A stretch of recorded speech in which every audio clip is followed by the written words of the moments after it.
Oi, gente! Sejam todos muito bem-vindos e bem-vindas a mais uma Conversa na Janela, o podcast onde a gente faz uma fofoca boa falando da vida, de negócios e do resultado dos outros. Eu sou a Larissa e hoje eu vou te contar uma fofoca se o que importa mais é a aquisição ou a retenção de clientes. Já começa seguindo a gente por aqui para que você não perca nenhuma fofoca, não perca nenhuma conversa na janela. Vamos lá! Aquisição ou retenção de clientes, o que importa mais? Dentro do resultado em marketing e vendas, a gente ouve algumas máximas de que reter cliente é mais barato, de que conquistar novos clientes vai ser cada vez mais difícil e mais caro, de que é o alto LTV que justifica você ter a capacidade de aumentar o seu investimento dentro da sua aquisição de clientes, que é o CAC.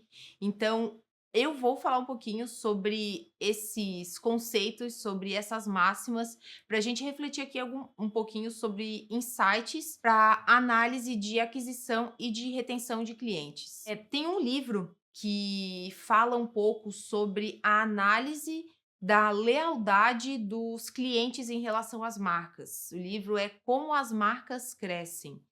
E nesse livro tem uma pesquisa que traz a taxa de lealdade das pessoas às marcas, ela não varia tanto, mas o que tem em comum nas grandes marcas é uma grande base de clientes. Então, se a gente parte desse conceito de que a taxa de lealdade dos clientes em relação às marcas, ela é parecida dentro daquela categoria, né? Ela tende a ser parecida.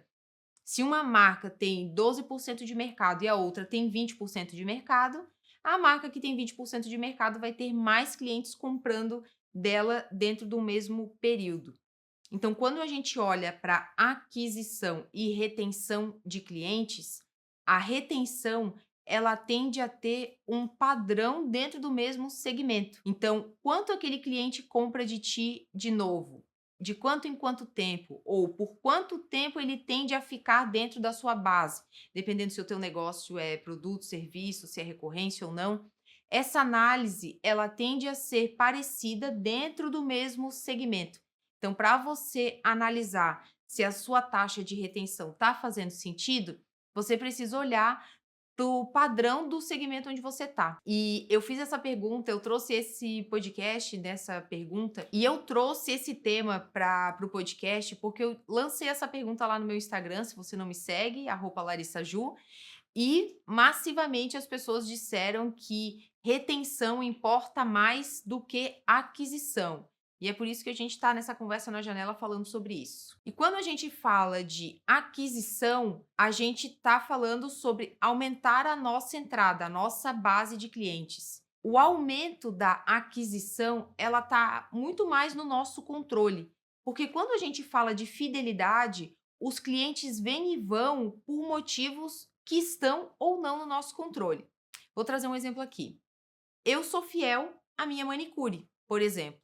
Mas, se eu mudar de cidade, eu não vou mais fazer unha com a minha manicure, mesmo sendo fiel e gostando do serviço dela. E muitas vezes é isso que acontece no nosso relacionamento com o cliente. Se é um segmento B2B e a empresa consome um determinado serviço ou um determinado produto, se ela mudou o segmento, se a demanda diminuiu, se, enfim, qualquer motivo que seja, ela pode deixar de comprar de você.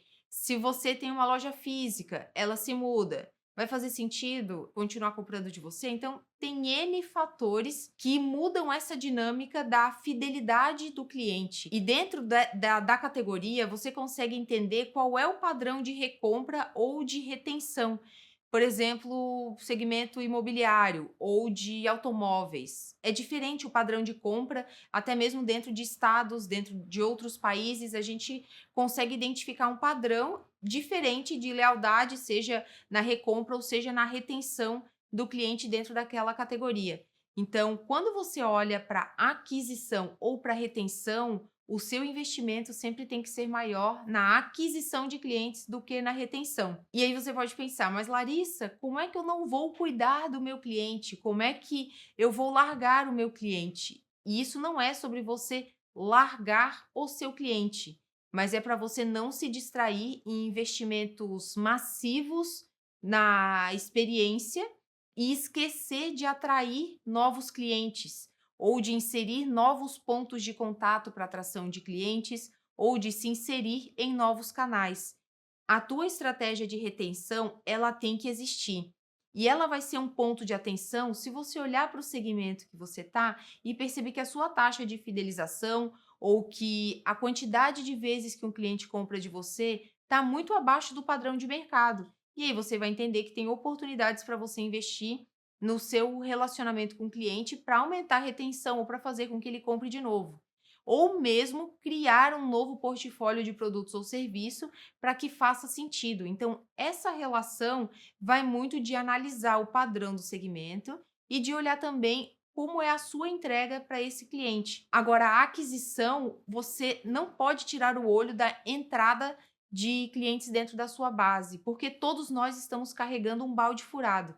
O cliente vem e vai por motivos diferentes que estão ou não estão no nosso controle.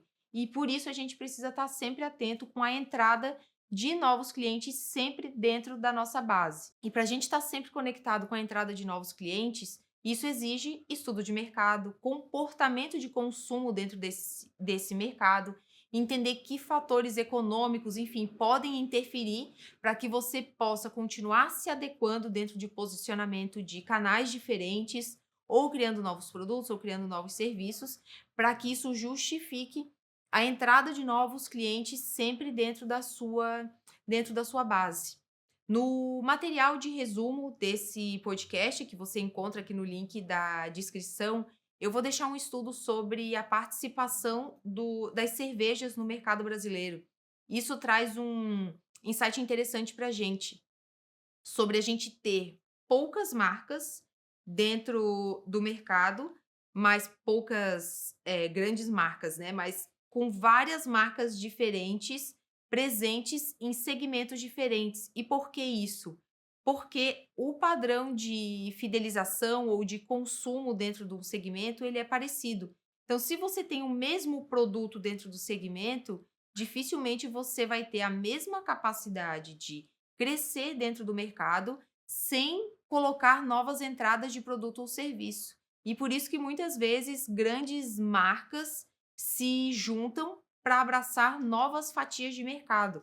Ou, por exemplo, Natura, Boticário, dentro do mercado brasileiro ainda, ou ainda dentro do mercado de cosméticos, de saúde e beleza, é muito comum criar marcas diferentes para abraçar fatias de mercado diferente, porque a categoria vai ter um tamanho e o padrão de consumo dentro daquela categoria tende a ser parecido.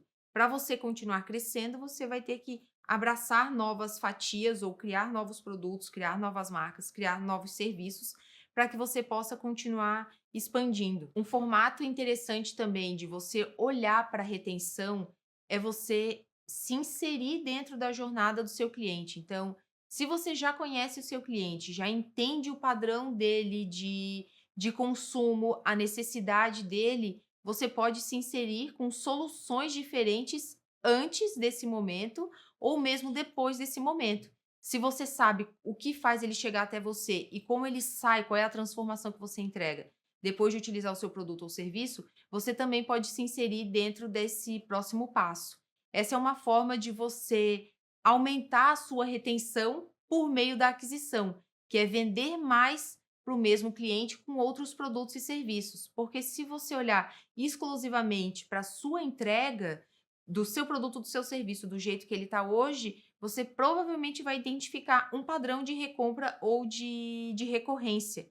Para você poder vender mais para o mesmo cliente, você vai ter que agregar novos produtos e serviços dentro dessa jornada que justifiquem essa retenção do cliente, né? Então, isso sim vai fazer com que você aumente o seu LTV e aí você possa justificar o aumento do seu CAC para atrair esse cliente. No exemplo da manicure que eu trouxe, né? Bom, sou fiel à minha manicure, mas se eu me mudar, provavelmente eu não vou mais fazer unha com ela com a mesma frequência. Se essa mesma profissional tem produtos agregados à entrega, como hidratante para mão, hidratante para cutículas, é uma forma de eu continuar consumindo com ela mesmo sem fazer a unha com ela com a mesma recorrência que antes. Então, entender a jornada do seu cliente te dá repertório para você pensar em novas soluções antes e depois desse ponto de contato. Cuidar do seu cliente em relação à experiência, à atenção, à personalização é justificável e faz sentido. Todo mundo que entrar dentro da sua base precisa ter uma boa experiência. Mas por motivos que estão ou não estão no seu controle, esse cliente vai embora em algum momento. Ele pode querer experimentar uma outra marca, mesmo gostando do seu serviço, ele pode ter interesse em consumir um outro produto ou um outro serviço. E aí você não pode tirar o olho da entrada e das estratégias que você tem para continuar recebendo novos clientes. E aí, para isso, você tem que ser uma marca, um produto ou serviço, enfim, relevante ou pelo menos presente nos canais onde o seu cliente está. E quem já viu também, teve uma conversa na janela aqui falando sobre branding, que vai trazer muitos insights interessantes para você, que é sobre a sua marca se conectar com o seu cliente. Nesse episódio a gente fala sobre isso, sobre coesão na sua entrega e o que você coloca da porta para fora.